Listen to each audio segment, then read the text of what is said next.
Heute bei den Ruhrpottschnauzen Größenvergleich. Welcher Elefant hat am meisten zugelegt? Aus Zweibeinerperspektive erscheinen die Duisburger Elefanten riesengroß. Dabei sind die Rüsselträger noch nicht mal alle ausgewachsen. Zur Kontrolle legen Peter Schröer und Kollegen bei ihren Lieblingen regelmäßig die Messlatte an. Desi, kommen wir zurück. Die Desi kommt ursprünglich aus dem Zirkus, aus der ehemaligen DDR und war dort in Privathand als 16 Jahre lang. Und der Mann hat sich enorm darum gekümmert, aber es ist nun mal keine Herde. Und so hat er sich entschlossen, das Tier quasi abzugeben, aber dann nicht in einem Zirkus, sondern in einem zoologischen Garten, wo auch eventuell Zuchtmöglichkeiten sind, um also dem Tier dann auch die entsprechende Möglichkeit zu geben, mal ein Baby zu bekommen. Und das hat er dann 2001 gemacht. Und da kam sie dann zu uns. Sie ist jetzt 22 und eigentlich in einem richtigen Alter. So, jetzt haben wir genau die Höhe. Guck mal eben drauf. Ja, das wäre dann wie vorher. 220, 230, 241. Also sie ist auch aus dem Wachstum raus mit 22. Also da kann man dann also schon erkennen, dass sie also sich jetzt nicht mehr weiterentwickelt in der Höhe. Also mit 21, 22 ist ein Elefant in etwa ausgewachsen. Und das sieht man jetzt auch hier, dass sie eben in dem letzten halben Jahr quasi nicht mehr zugenommen hat an Höhe. So ist gut. Ja, fein. Als nächstes ist Etosha an der Reihe. Erstmal hinstellen. Etosha. Geh rüber. Weiter zurück. So. Kannst du mal eben drauf gucken, komm hierher. wie viel die hatte im Februar, dann kann ich das schon Komm mal so hier. weit. Und steh. Steh. 229. Ja. Okay, 230, 231. 231. Die ist jetzt 17 Jahre und kommt ursprünglich über Lissabon aus Südafrika und war 3 Jahre in Lissabon und kam dann 6-jährig 1996 zu uns. Ne? Unsere Etosha. Wenn man damit immer arbeitet, dann sehen wir das gar nicht selber. Ne? Nur eben so die Zoobesucher, die eine Jahreskarte haben, die alle paar Wochen hier kommen, die sagen dann, oh, die ist aber gut gewachsen oder die hat richtig zugenommen und richtig auf Wonneproppen. Und dann denken wir immer, da die meinen uns, ne, so mit Wonneproppen, ne? Aber da meinen sie doch die Elefanten mit. 4 Frauen in einer WG. Das sorgt auch bei Przewalski-Pferden für Zickenkrieg. Martin Alberts schaut nach dem Rechten. Hey, morgen Mädels. Alles klar? Gut geschlafen, ihr Nasen? So, mal gucken, wie ihr gefressen habt, ne? Na, alles aufgefressen? Ja, nur ein paar Kräuterchen, ne? Alles klar, meine Süße. Erst ein paar Maisstänkchen holen, ne?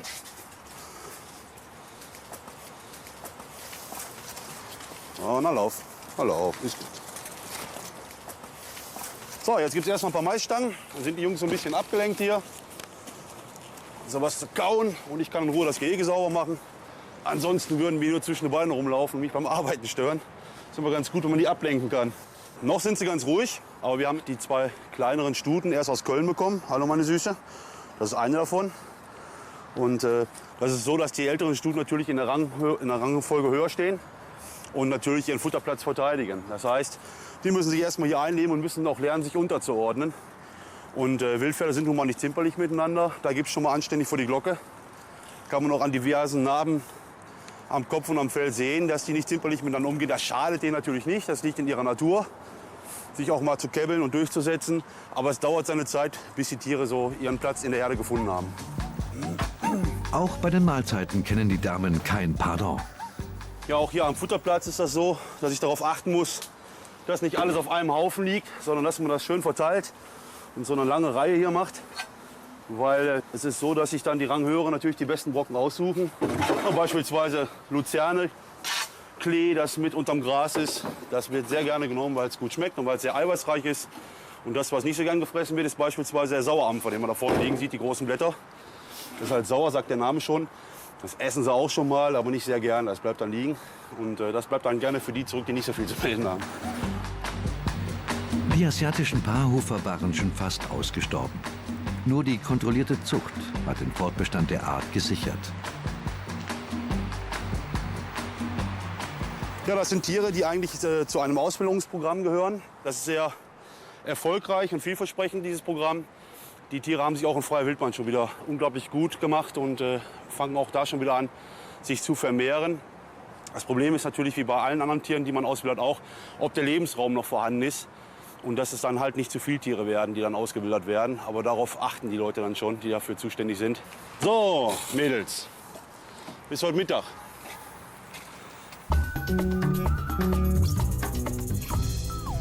Ivo, Peppina und Co. genießen ein ungetrübtes Badevergnügen. Das glasklare Wasser ihres Swimmingpools kommt ganz ohne Chemikalien aus. Tierpfleger Roland Edler ist schon ein bisschen stolz auf seinen fortschrittlichen Arbeitsplatz. Ja, wir haben hier im Delfinarium Duisburg eine ganz besondere Filtertechnik, die uns ermöglicht, unsere Delfine in biologischem Wasser zu halten. Das ist für uns Pfleger recht wichtig. In handelsüblichen Delfinarien wird heutzutage noch Chlor verwendet, was auch nicht schlecht ist. Chlor hat gute Leistung. Chlor hat zum Beispiel zwei Aufgaben. Einmal den Dreck aus dem Wasser herauszubinden und das Wasser zu desinfizieren. So, und diese Aufgaben haben wir ersetzt mit ganz anderen Möglichkeiten, sogar Möglichkeiten aus der Natur heraus. Wir haben hier, das Wasser wird abgesaugt an verschiedenen Stellen und wird dann mit Luft vermischt. Und diese Luft und das Wasser landen dann hier in diesen Eiweißabschäumen, Aquaflotor nennen wir die. Und hier wird der Dreck aus dem Wasser herausgeholt mit Hilfe von Luft. So ähnlich ist das im Ozean, wenn da so eine Welle kommt, da ist eine so eine Schaumkrone oben drauf und genau auf diesem Prinzip basiert das. Die Aufbereitungsanlage besteht problemlos jeden Ökotest. Ja, das ist das Herz unserer Technik. Das sind diese Eiweißabschäumer, die das Wasser für unsere Delfine vorklären sollen. Ganz unten sieht man ganz gut, wie wir die Luft und das Wasser einspeisen. Hier unten rotiert das auch ganz stark. So, und dann wird das richtig aufgeschäumt und dann kommt das hier oben wieder raus. Hier oben sind also Luftbläschen und da bleibt der Dreck von den Delfinen hängen und wird einfach rausgezogen und damit aus dem Kreislauf herausgenommen. Das ist eine ganz einfache Geschichte. Im Elefantenhaus hat sich auch Saiba zur Größenkontrolle überreden lassen. Dank der mitgebrachten Leckerlis von Hermann fiel ihr die Entscheidung leicht. Komm, geh mal zum Peter. Bleib warum? Abmarsch. Und steh. So. Und hier. Hier steh. Oh, Steh. ja. Ja, da wird aber nicht viel gewachsen sein. Nee, die hat komischerweise 226 vielleicht. Aber das ist bei Elefanten nicht ungewöhnlich, weil die wachsen so schubweise. Man hat schon mal, dass ein Elefant in einem Jahr auf einmal 10, 15 Zentimeter macht und ein anderes Jahr macht er dann eben nur 5 oder 6. Also das ist ganz unterschiedlich. Die wachsen also nicht so gleichmäßig. Bei Kühen fällt es nicht ganz so auf, aber beim Bullen ist es extrem. Also da sieht man das sehr deutlich, dass die richtig in Schüben quasi wachsen. So, dann bist du auch fertig, ne? Die ist genauso alt wie Etosha, kommt genauso aus über Lissabon nach uns wie Etosha auch. Die sind quasi zu dritt gekommen. Etosha, Saiba und unser Bulle Shaka sind quasi zu dritt hier hingekommen. Die sind aus einer sogenannten Culling-Aktion. Das heißt, dass dort Tiere aus Gründen der Umwelterhaltung, weil die in den Reservaten durch ihre Überbevölkerung quasi die Nahrung wegfressen und dann nichts mehr da ist und werden Wüsten raus, müssen die Tiere wie in Europa Schwarz- und Rotwild dezimiert werden, auf gut Deutsch gesagt. Und aus solchen Aktionen bleiben dann mal Kälber über. Und die kommen dann in zoologischen Gärten.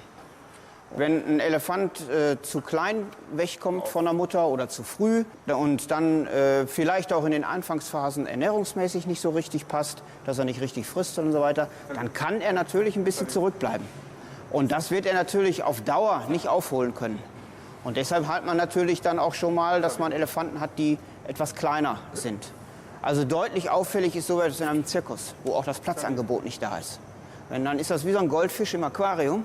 Wenn der in einem kleinen Rundglas gehalten wird, wird der nicht so groß, als wenn ich den im 100-Liter-Aquarium setze. Und so ist das mit Elefanten auch. Wenn sie das Platzangebot nicht haben, bleiben sie automatisch etwas kleiner.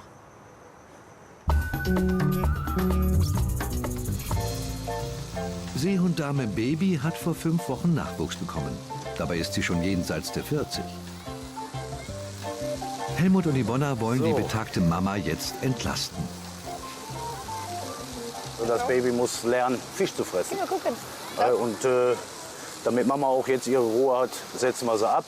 Die kommt zu den anderen beiden Mädels rüber. Und dann können wir auch gut sehen, ob das Baby auch wirklich an den Fisch geht oder nicht. Sie wird erst wahrscheinlich dann damit spielen, aus Versehen einschlucken oder vielleicht auseinanderruppen, das muss man mal sehen. Ja, und wenn sie dann so im Wasser frisst, dann gewöhnen wir sie um bei uns an die Hand. Jetzt müssen sich Mutter und Kind in nächster Zeit leider aus dem Weg gehen. Manchmal ist die Trennung ein Problem. Doch die erfahrene Robbe folgt Helmuts Lockruf sofort. So, Baby. Baby, komm her. Ja, fein. Das ist sehr gut. Ja, lieber nach da, ne? Nee, so kann ich da besser um den Ja, die kommen meistens hoch. Okay, So, ja, da so ist ist er ja gut, schon. so ist gut. Komm hier, komm. So, Mütterchen, Mama, komm. ich halte das. Mal zur Ich Seite. gehe einfach mal zur Seite. Ja.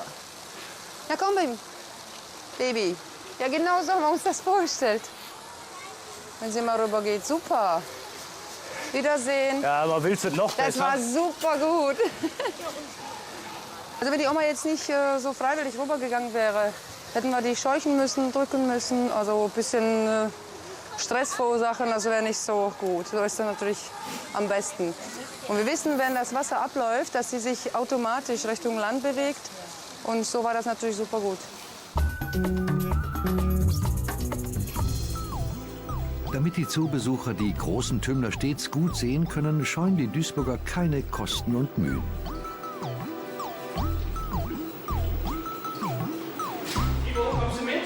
Heute nimmt Roland sich die äußerst hartnäckigen pflanzlichen Störenfriede zur Brust, die den klaren Blick ins Wasserbecken trüben.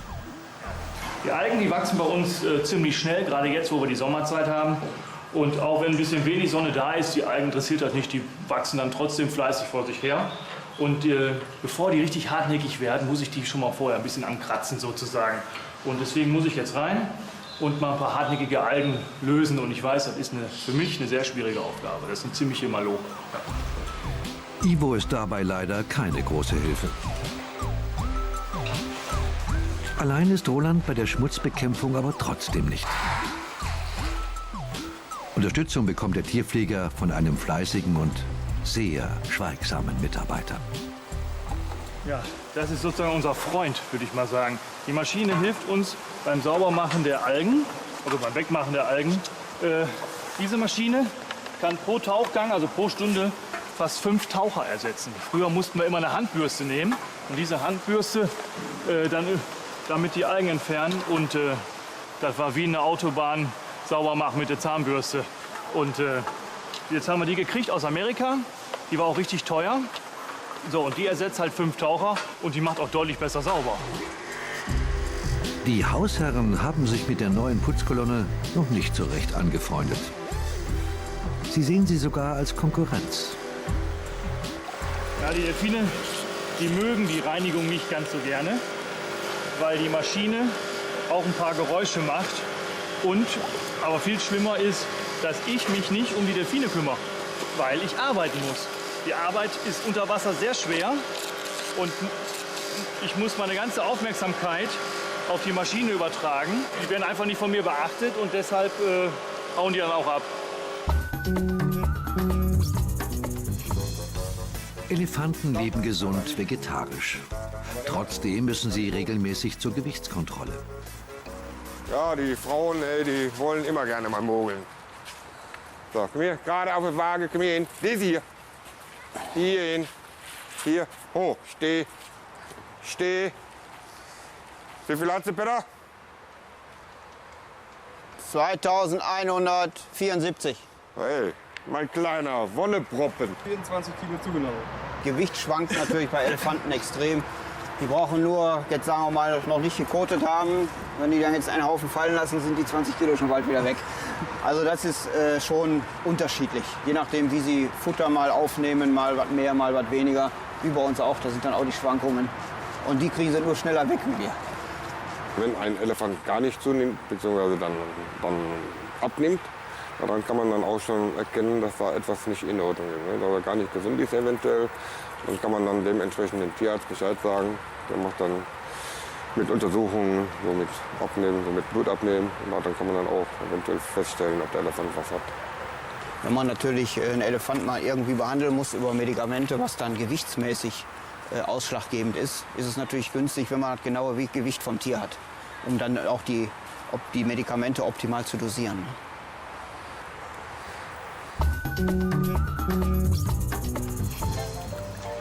Seehundmama Baby hat ihren Nachwuchs sich selbst überlassen. Der süße Fratz fühlt sich noch ein wenig verloren. Sie guckt natürlich, wo ist Mama geblieben. Wird sich aber spätestens beim nächsten Füttern, wenn wir nachher füttern, wird sie merken, dass sie eigentlich ganz alleine an dem Fisch spielen kann, den wir ihr zuwerfen. Das ist 1, 2 Tage und dann interessiert die das eigentlich nicht mehr. Das ist ganz normal. Und das wird jetzt auch kein Heuler, dass die anfängt hier, ne, arme Mama, die Zeiten sind vorbei. Mama hat die abgesetzt. Das würden die an der Nordsee nur machen, wenn die also wesentlich jünger sind. Und die Mütter legen die am Strand ab, marschieren ins Wasser, dann fangen die an zu heulen. Und dadurch kommt auch dieser Ausdruck Heuler.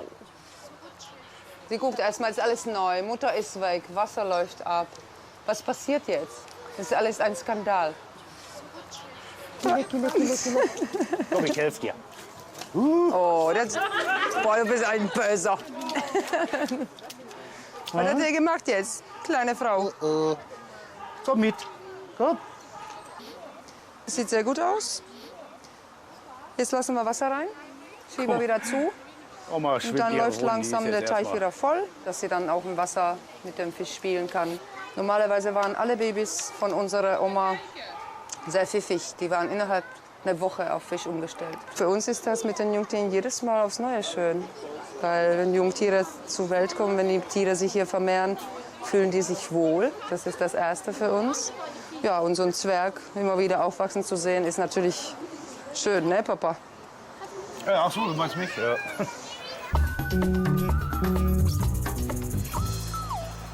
Langeweile kommt im Delfinarium nur selten auf.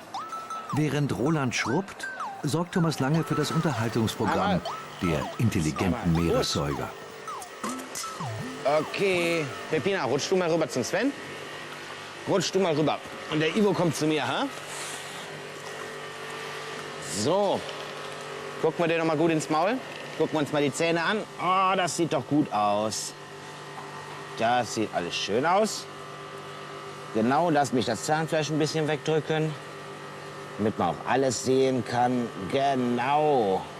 Sehr schön, das reicht schon, Dicker. Danke. Gut. Jawohl. Sehr gut gemacht, ja? Komm noch mal ran hier. Und feste. Noch mal ran und... Der war sehr gut, ja? Das war ein Ausatmentraining. Damit kann man Atemproben von einem Delfin entnehmen. Man kann da zum Beispiel eine Petrischale drüber halten und dann aus dem Auswurf, aus der Feuchtigkeit, die dabei rauskommt, kann man dann verschiedene Kulturen anlegen, um zu gucken, ob da irgendwelche Pilze, Bakterien oder Viren drin sind. Einfach eine Atemprobe nehmen. Okay? Jetzt drehen wir uns einmal um. Einmal rumdrehen. Komm noch mal ran hier. Ja? Komm erst noch mal ran. Okay? Und? Ja, genau, genau. Gib mir mal die Fluke. Oh. So.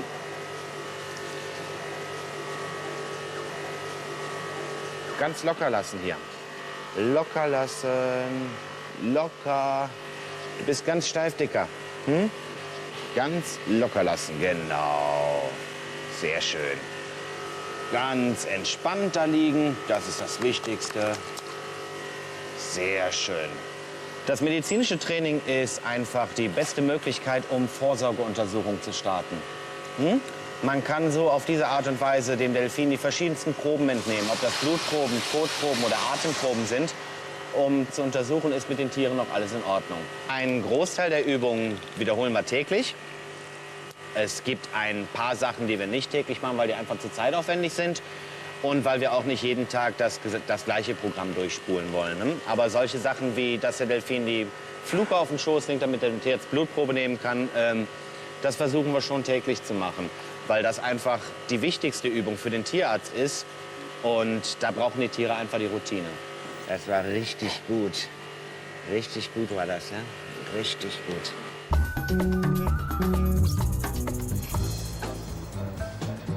In der Wohngemeinschaft der Waris gibt es Zoff. Ob es an der unterschiedlichen Färbung der pelzigen Bewohner liegt? Ja, hier sind jetzt unsere roten und schwarz-weißen Waris. Die haben wir vor einiger Zeit zusammengelassen. Und ja, die Tiere könnten jetzt theoretisch eigentlich die gesamte Anlage bewohnen hier. Also wir haben 11 Tiere insgesamt. Machen sie aber zurzeit noch nicht. Die haben sich so ein bisschen voneinander getrennt oder in 2 Lager aufgeteilt. Und das Witzige hier ist momentan, dass sie sich eigentlich nach Farbe sortiert haben. Im rechteren Gehege sind die schwarz-weißen und links die roten. Und es gibt eigentlich nur 2 Tiere von den roten, die beide Gehege benutzen dürfen, die auch ja, an beiden Futterschalen zum Beispiel fressen dürfen. Ansonsten dürfen die roten halt nicht rüber und die schwarzen nicht auf die andere Seite. Ja, jetzt wollen wir gleich mal den Innenstall noch ein bisschen herrichten, dass die da im Winter, weil die im Winter längerfristig drin sind, wollen wir mal schauen, ob die sich dann vielleicht da besser drin kennenlernen. Die misstrauischen Halbaffen halten offenbar nicht viel von Völkerverständigung. Ja, hier sieht man es jetzt ganz schön. Die ganzen Roten haben sich hier eingefunden und eigentlich nur dieses Tier und das Tier da oben dürfen hier hin und her gehen. Die anderen 4 haben hier eigentlich eine Barriere, eine unsichtbare, und trauen sich halt noch nicht rüber. Genauso ist es mit den Schwarz-Weißen, die gehen auch nicht auf die andere Seite. Nur das hier sind die Mutigen, die beiden. Ja, und ihr seid auch zu feige.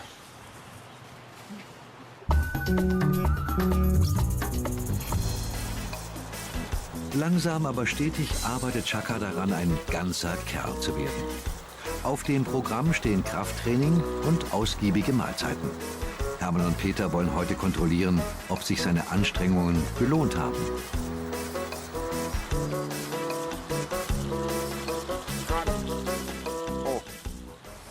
So, schau mal, wie viel er zugenommen hat. Steh. Wie viel, Peter? 3158. Und davor hatte er 100 Kilo weniger. 100 weniger. Ja, kommt doch gut hin. So. Trotz allem hat Chaka mit seinen 16 Jahren noch eine recht knabenhafte Figur. Kein Wunder, der Bulle ist in jeder Beziehung ein Spätzünder. Brot, hast du Brot da? Wegen das Ohr, weißt du? Das sehe ich jetzt nicht. 2,41. Ja. Ist er jetzt so groß wie die Daisy? Ja. Ist er so groß wie die Daisy? Okay. Ja. Also er wird kein Riese werden. Naja, dafür war er einfach am Anfang zu weit zurück. Aber wir denken, dass er so 3 Meter erreichen wird. Aber normal kann so ein Bulle natürlich 4 Meter, 4,50 Meter kriegen. Aber die wird er nicht kriegen. 4,50 Meter ist schon eine Ausnahme, aber 4 Meter hat man schon mal in der Wildbahn. Der größte in zoologischer Haltung ist, glaube ich, jetzt im Moment bei 3,40 Meter. Ja, und hat dann ungefähr 7 Tonnen. Nein.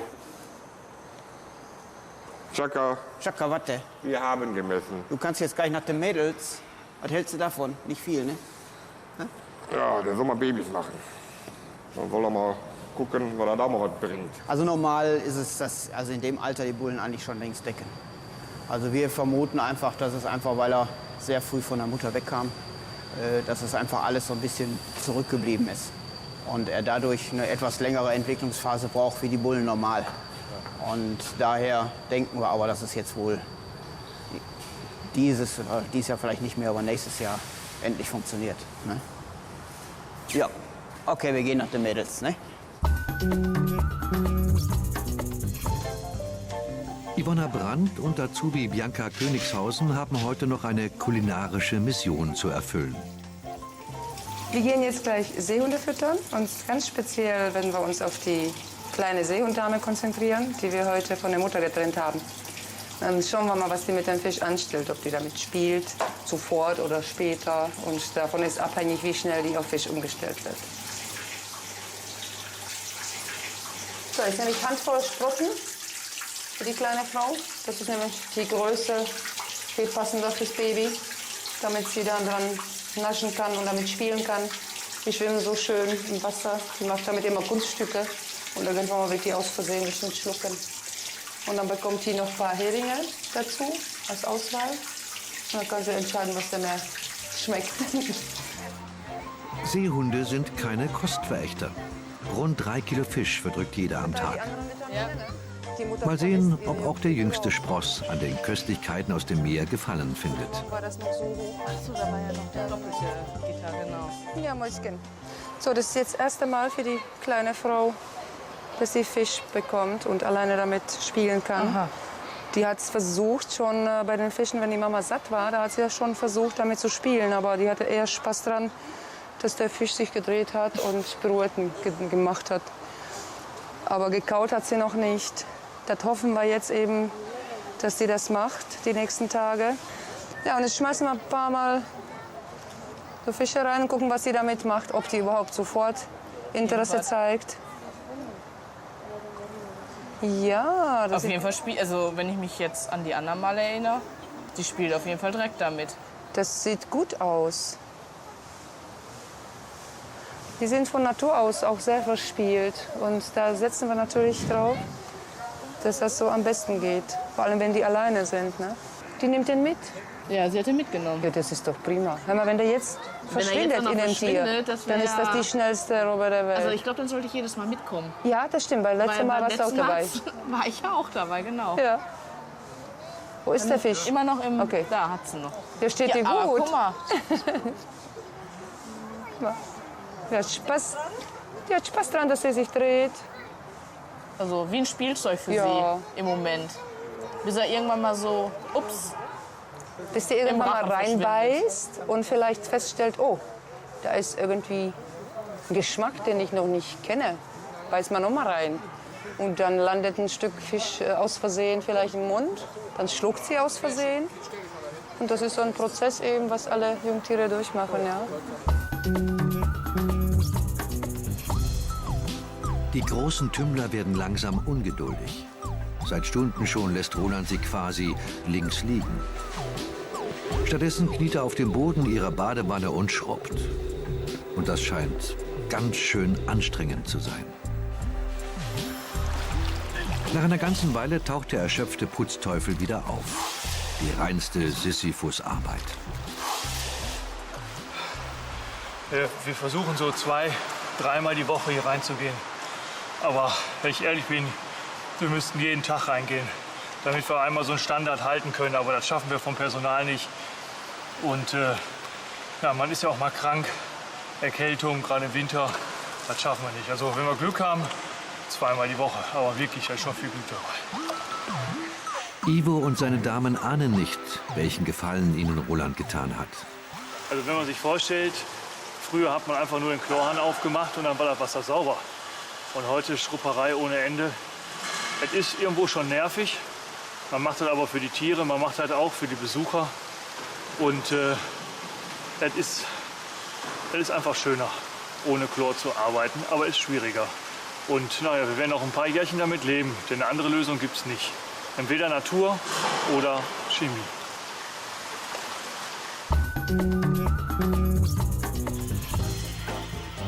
In der Vari-WG haben sich die Bewohner noch immer nicht über die Zimmerverteilung einigen können. Die putzigen Streithähne kämpfen um jeden Zentimeter. Jetzt will Christian gemütliche Rückzugsmöglichkeiten schaffen. So, das ist jetzt hier unser Einstreu, was wir jetzt mal austesten wollen. Genauer gesagt 3 verschiedene haben wir. So. Schauen wir mal. Also hier haben früher unsere Nebelpader drin gewohnt. Deswegen ist das alles ein bisschen karg eingerichtet. Und jetzt für die Affen haben wir natürlich ein paar Stämme und ein paar Kletteräste und so weiter reingemacht. So, das ist die erste Einstreu. Das könnte Hanfeinstreu sein, aus Hanfhäckseln.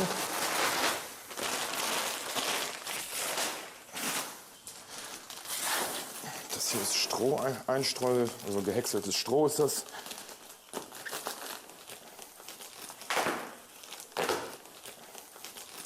Ja, also bei uns haben sich dann auf. Also die werden bei uns nie eingesperrt. Also die müssen gar keine Zeit hier drin verbringen. Aber im Winter halten sich doch schon mehr hier drin auf, klar, weil die sich dann hier aufwärmen. Aber die gehen immer wieder raus.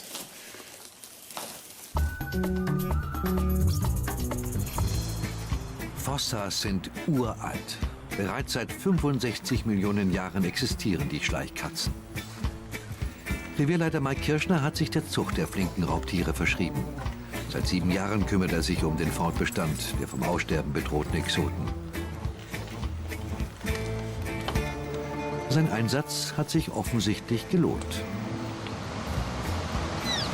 Ja, wir haben Nachwuchs bei den Fossas, 4 Jungtiere, sind jetzt gerade 8 Wochen alt, sind 3 Männchen und ein Weibchen. Zurzeit sind die natürlich in der Wurfbox, kommen ab und zu mal raus, spielen etwas. Aber das wird sich erst so im Alter von 12 bis 13 Wochen dann weiterentwickeln. Dann werden die häufig die Freianlage besuchen. Mittlerweile ist die Zucht hier in Duisburg so erfolgreich, dass wir 2/3 aller Fossa-Nachzuchten abgegeben haben in verschiedene europäische Zoos nach Amerika.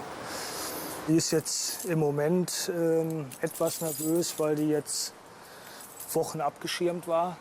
Unser Fossa-Weibchen hier hinter den Kulissen, damit sie auch die nötige Ruhe hat. Deshalb bleibt es heute auch bei einem Kurzbesuch. Der größte Feind der seltenen Tiere ist der Mensch. Er vernichtet ihren Lebensraum. Die Fossa ist endemisch, das heißt, sie kommt nur auf Madagaskar vor. Ist das größte Raubtier auf Madagaskar. Der Feind aller Lemuren, also alle Halbaffen, die dort auf Madagaskar leben, sind natürlich dann potenziell auch Beutetiere. Sie frisst aber auch Vögel, Kleinsäuger, Ratten, Nager und so weiter. Ist natürlich sehr flink, kann sehr gut klettern, auch kopfüber nach unten, ein sehr geschickter Jäger und hat eine unheimliche Beißkraft. Also wenn man die im Bein hat, dann gibt das böse Wunden. Also die lassen nicht sofort los, sondern die halten fest.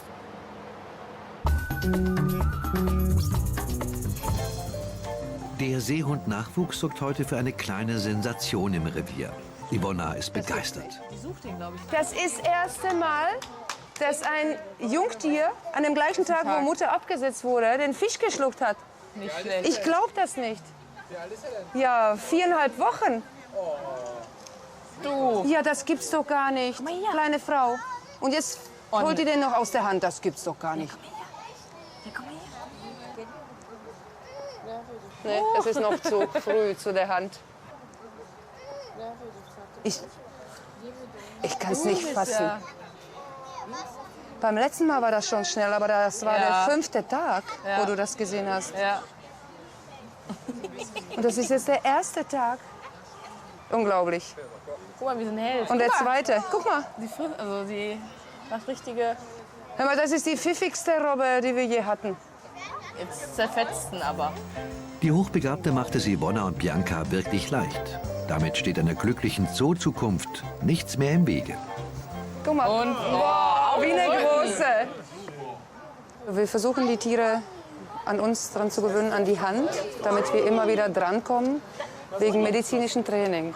Das ist eine ganz wichtige Sache, denn wir können dann, guck mal, wir können komplett alle Sachen, medizinische Sachen im Spiel und per Futter machen, ob das jetzt Augentropfen sind, Ultraschall oder eine Bissverletzung behandeln, ohne dass wir die fangen müssen und irgendwie stressen müssen. Auch wenn die was Schlimmes haben sollten, das geht zum Beispiel bis zum Zahnziehen, das lassen die sich einfach so gefallen, müsste man die zum Beispiel betäuben. Und Betäubung vertragen die überhaupt nicht. Damit gefährdet man die eigentlich. Also zu deren Schutz übt man verschiedene medizinische Sachen im Spielerischen an. Zum guten Schluss setzt das schlaue Seehundmädchen noch eins drauf. Boah, das war jetzt vorbildlich. Guck mal, wie viel Vertrauen die schon hat. Ist einfach cool. Genauso fressen die Großen.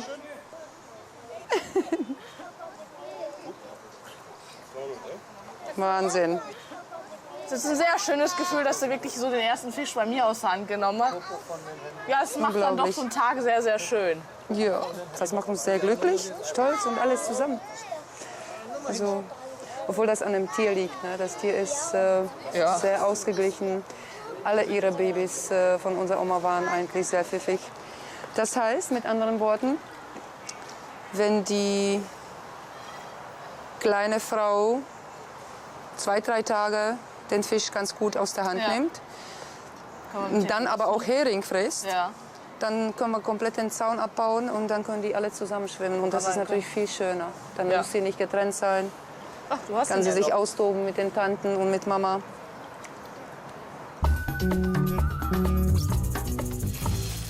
Die Waris trauen ihren Augen nicht. Raumgestalter Christian Driesen verlegt noch immer diesen merkwürdigen Bodenbelag. Ja, also die verschiedenen Einstellmaterialien, die haben natürlich alle eine andere Griffigkeit. Das fühlt sich jetzt so ein bisschen rauer an, aber ist wahrscheinlich für die Tiere deutlich angenehmer an den Füßen als der kalte Betonboden, der hier ist. Und ja, wenn da so eine Einstreu drüber ist, dann strahlt der Boden auch nicht mehr so eine Kälte ab im Winter. Macht das Klima wahrscheinlich hier drin ein bisschen angenehmer. Und das wird wahrscheinlich auch für die Tiere angenehmer zum Laufen sein. Man kann da halt auch Futter drin verstecken oder so, dann müssen die das suchen. Das sind alles die Vorteile halt von der Einstreu. Also die werden sich nicht da reinlegen wie jetzt irgendein Nagetier oder sowas. Die bauen sich keine richtigen Nester und zumindest nicht auf dem Boden. Aber wenn sie da drüber laufen, wird das deutlich angenehmer sein für die Tiere als der blanke Betonboden. Ob die Tiere Christians Bemühungen zu schätzen wissen? Ja, da kommt ja schon einer. Aber die sind total neugierige Tiere und wenn da irgendwas neu riecht oder was verändert worden ist, dann kommen die eigentlich direkt gucken. Ja, komm du mal. Aber so richtig auf dem Boden trauen sie sich ja auch noch nicht. Die waren jetzt die ganze Zeit in dem anderen Gehege, die Tiere, und durften hier nicht rein. Und dann werden erstmal die oberen Materialien erkundet. Normalerweise markieren die auch jetzt, das linke Tier hier markiert jetzt gerade die Fensterbank. Die reiben sich dann im Genitalbereich an den Gegenständen. Die haben da spezielle Drüsen, sogenannte Kloakaldrüsen. Und damit werden dann eigentlich die Reviergrenzen markiert oder wie hier halt irgendwelche Gegenstände. Aber der Boden scheint ja nicht so spannend zu sein. Ist dem noch so ein bisschen suspekt, glaube ich. Alles nur eine Frage der überzeugenden Argumente.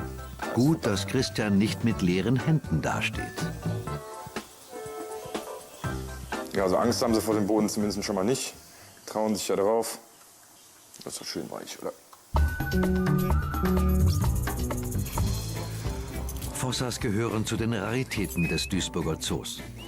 Leider muss sich Mike demnächst von einigen der Prachtexemplare trennen. Das ist der Andreu, der ist 2002 hier in Duisburg zur Welt gekommen und ist jetzt 5-jährig. Soll jetzt mit einer Partnerin, die auch hier ebenfalls in Duisburg zur Welt gekommen ist, aber nicht mit ihm verwandt ist, nach Spanien, nach Valencia. Die haben da eine neue Fossa-Anlage erstellt. Und die ist jetzt praktisch bezugsfertig, sodass die Tiere in Kürze rüberwechseln können. Passt natürlich von der Genetik her optimal zu dem weiblichen Tier, was wir hier haben. Und auch vom Alter, die sind jetzt gerade 5. Und dementsprechend können die sich da gut eingewöhnen. Und wir hoffen natürlich, dass die Spanier dann auch in Zukunft Glück haben und damit auch nachzüchten. Das ist ja der Sinn der Sache. Das Zuchtbuch oder generell Zuchtbücher werden ja so geführt, dass möglichst nicht eng verwandte Tiere miteinander verpaart werden sollten. Und bei diesem Paar trifft das zu. Die Mutter ist äußerst wertvoll, die haben wir damals aus den Vereinigten Staaten bekommen. Hat somit mit dieser Blutlinie nichts zu tun und er hat sich auch hervorragend entwickelt. Wiegt knapp 15 Kilogramm, dabei nicht Fett, also alles nur Muskeln. Und der hat die besten Voraussetzungen, da in Spanien ein guter Zuchtkater zu werden. Mike ist der Mann, dem die Schleichkatzen vertrauen. Dennoch muss der Tierpfleger auf der Hut sein. Es sind Raubtiere, auch wenn es Kleinraubtiere sind. Aber wir wissen, wie wir die handeln müssen. Wir gehen auch bei allen Tieren rein. Man muss nur halt vorsichtig sein. Man muss die Tiere immer im Auge halten, weil die unheimlich schnell sind. Und wie gesagt, die haben auch wenig Angst vor den Menschen, sind sehr selbstbewusst. Aber ich bin Gott sei Dank noch nie von einer Fossa gebissen worden. Soll ja auch schon mal was heißen.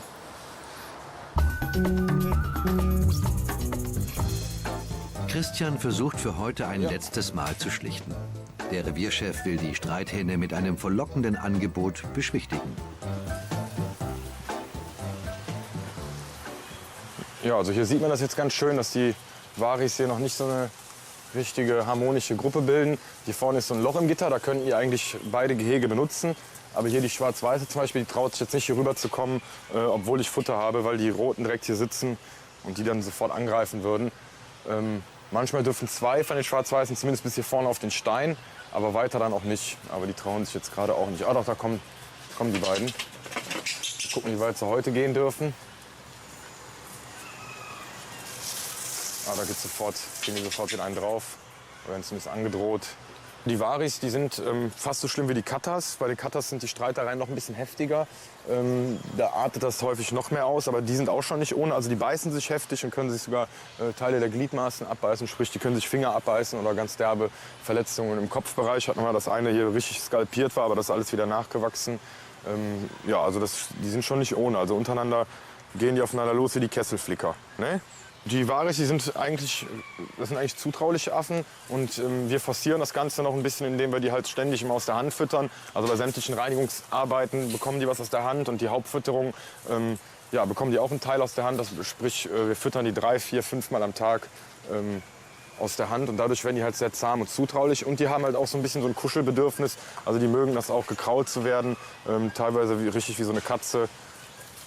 Ja, das haben die auch ganz gerne. Das auch untereinander kraulen die sich auch, beziehungsweise lecken die sich auch oder kratzen sich auch gegenseitig. Das ist halt auch so eine soziale Interaktion ist das. Dadurch drücken die halt so Sozialverhalten aus und das kann man so als Tierpfleger auch so ein bisschen nachahmen. Ne?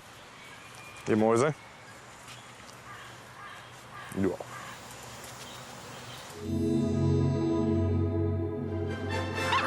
Und am Sonntag